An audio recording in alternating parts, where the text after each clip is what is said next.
সোমবার রাতে বা দিনে নবীজি সাল্লাল্লাহু আলাইহি ওয়াসাল্লামের শানে কতবার দুরূদ শরীফ পাঠ করলে আপনাকে আল্লাহ রাব্বুল আলামিন গায়বী রিজিক দান করবেন এবং যত ধরনের অভাব অনটন রয়েছে সেই অভাব অনটন দূর করে আপনাকে অনেক সম্পদের মালিক বানিয়ে দেবেন এবং আল্লাহ রাব্বুল আলামিন আপনাকে বিনা হিসেবে জান্নাত দান করবেন। প্রিয় ভাই বোনেরা, সোমবার দিনের আরো একটি গুরুত্ব রয়েছে। পুরো সপ্তাহের আমলনামা সোমবার দিনে নবীজি সাল্লাল্লাহু আলাইহি ওয়াসাল্লামের কাছে পৌঁছানো হয় আর নবীজি সাল্লাল্লাহু আলাইহি ওয়াসাল্লাম সেই আমলনামা দেখে সেই আমলনামার মধ্যে যদি বেশি দুরূদ শরীফ পায়, বেশি দুরূদ শরীফের আমল পায়, তাহলে নবীজি সাল্লাল্লাহু আলাইহি ওয়াসাল্লাম সেই রওজা মুবারকে বসে আপনার আমার জন্য মাগফিরাতের দোয়া করে, আপনার আমার জন্য কল্যাণের দোয়া করে।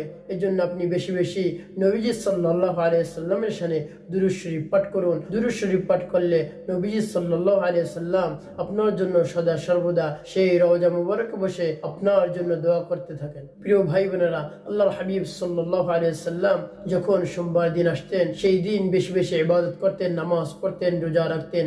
তখন সাহাবায়ে আজমাইন নবীজি সাল্লাল্লাহু আলাইহি ওয়াসাল্লামের কাছে জিজ্ঞেস করলেন, ইয়া রাসূলুল্লাহ সাল্লাল্লাহু আলাইহি ওয়াসাল্লাম, যখনই সপ্তাহের সোমবার চলে আসে সেই দিন আপনি বেশি বেশি ইবাদত করেন, রোজা রাখেন, নামাজ পড়েন, নফল যত ধরনের নামাজ রয়েছে আপনি সেটা বেশি বেশি করেন। তখন নবী সাল্লাল্লাহু আলাইহি ওয়াসাল্লাম উত্তর দিলেন, আমি শুকর আদায় করি যে আমার জন্মদিন ফিরে আসছে, এই দিন আমার শুভ জন্মদিন। এই শুভ জন্মদিনে আমি বেশি বেশি ইবাদত করি, বেশি বেশি নামাজ পড়ি, বেশি বেশি রোজা রাখি। এজন্য আমরাও যদি নবীজি সাল্লাল্লাহু আলাইহি ওয়াসাল্লামের মতো সোমবার দিন বেশি বেশি ইবাদত করতে পারি, রোজা রাখতে পারি, তাহলে আমাদেরকে আল্লাহ রাব্বুল আলামিন অসংখ্য অগণিত বরকত দান করবেন, রহমত দান করবেন, রিজিকের যত ধরনের সমস্যা আছে আল্লাহ রাব্বুল আলামিন দূর করে দিবেন। এই জন্য সোমবার দিন বেশি বেশি আল্লাহ রাব্বুল আলামিনের ইবাদত করুন। প্রিয় ভাই বোনেরা, নবীজি সাল্লাল্লাহু আলাইহি ওয়াসাল্লামের শানে শুধু আমরাই দুরূদ শরীফ পাঠ করি তাই নয়, আল্লাহ রাব্বুল আলামিন বলেন, ইন্নাল্লাহা ওয়া মালাইকাতাহু ইউসাল্লুনা আলান নবী ইয়া আইয়ুহাল্লাযীনা আমানু সাল্লু আলাইহি ওয়া সাল্লিমু তাসলিমা। আল্লাহ রাব্বুল আলামিন বলেন, নিশ্চয়ই আমি আল্লাহ এবং আমার ফেরেশতারা সকলেই নবীজি সাল্লাল্লাহু আলাইহি ওয়াসাল্লামের শানে দুরূদ শরীফ পাঠ করি, তোমরাও নবীজি সাল্লাল্লাহু আলাইহি ওয়াসাল্লামের শানে দুরূদ শরীফ পাঠ করো। দেখুন, আল্লাহ রাব্বুল আলামিন আমাদের কোনো ইবাদতের সাথে শামিল না, ইবাদতের সাথে যুক্ত না। আমরা নামাজ পড়ি, আল্লাহ রাব্বুল আলামিন নামাজ পড়েন না। আমরা রোজা রাখি, আল্লাহ রাব্বুল আলামিন রোজা রাখেন না। আমরা হজ করি, যাকাত দেই, আল্লাহ রাব্বুল আলামিন হজ করেন না, যাকাত দেন না। তো কোনো ইবাদতের সাথে আল্লাহ রাব্বুল আলামিন শামিল নয়। কিন্তু নবীজি সাল্লাল্লাহু আলাইহি ওয়াসাল্লামের শানে দুরূদের ব্যাপারে আল্লাহ রাব্বুল আলামিন একত্রিত। এই যে আমল আল্লাহ রাব্বুল আলামিন করেন, সেই আমল যদি আপনি আমি করতে পারি, তাহলে কত বরকত, কত নিয়ামত, কত রহমত আমাদেরকে আল্লাহ রাব্বুল আলামিন দান করবেন। দুরূদ শরীফের ফজিলতের ব্যাপারে নবীজি সাল্লাল্লাহু আলাইহি ওয়াসাল্লাম বলেছেন, মান সাল্লা আলাইয়া সালাতান সাল্লাল্লাহু আলাইহি আশারা মাররাত।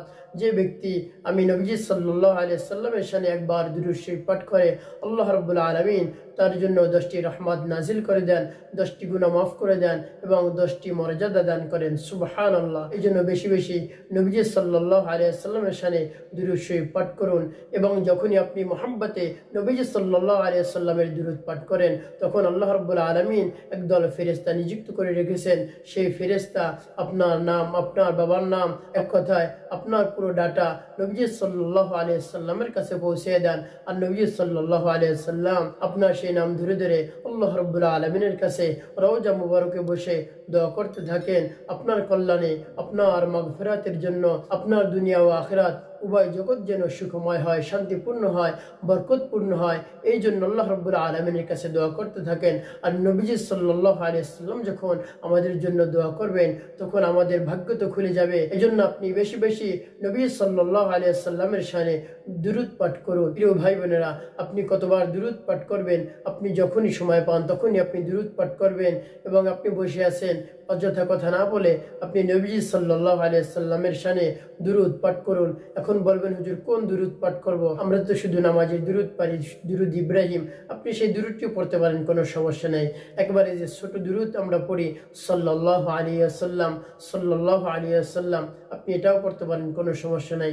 বা দুরূদে উম্মিটাও আপনি পড়তে পারেন, আল্লাহুম্মা সাল্লি আলা মুহাম্মাদিনিন নাবিয়্যিল উম্মিয়্যি ওয়া আলা আলিহি ওয়া সাল্লিম তাসলিমা। আল্লাহুম্মা সাল্লি আলা সাইয়্যিদিনা মুহাম্মদ সাল্লাল্লাহু আলাইহি ওয়াসাল্লাম। আল্লাহুম্মা সাল্লি আলা সাইয়্যিদিনা মুহাম্মদ সাল্লাল্লাহু আলাইহি ওয়াসাল্লাম।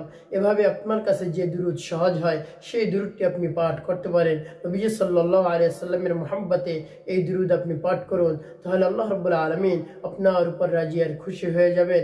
আপনি যতবার পারেন দুরূদ শরীফ পাঠ করুন, কমপক্ষে আপনি প্রতিদিন 100 বার দুরূদ শরীফ পাঠ করুন। আর বেশি আপনি যত পারেন, আপনি যখনই সময় পাবেন তখনই নবীজি সাল্লাল্লাহু আলাইহি ওয়াসাল্লামের শানে দুরূদ পাঠ করুন, তাহলে আল্লাহ রাব্বুল আলামিন আপনার থেকে সব ধরনের পেরেশানি, দুশ্চিন্তা, হতাশা দূর করে দিবেন। তবে একটি কথা মনে রাখতে হবে, আপনি যখনই নবীজি সাল্লাল্লাহু আলাইহি ওয়াসাল্লামের শানে দুরূদ পাঠ করবেন তখন আপনাকে পবিত্রতা অর্জন করতে হবে।